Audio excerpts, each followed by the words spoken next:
আল্লাহ রসুল সাক্ষী রাইকা হাত রাখিয়া হাতে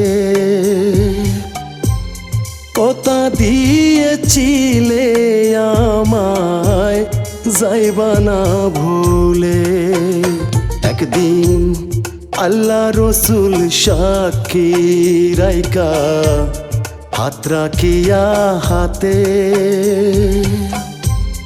কথা দিয়েছিলে আমায় যাইবা না ভুলে।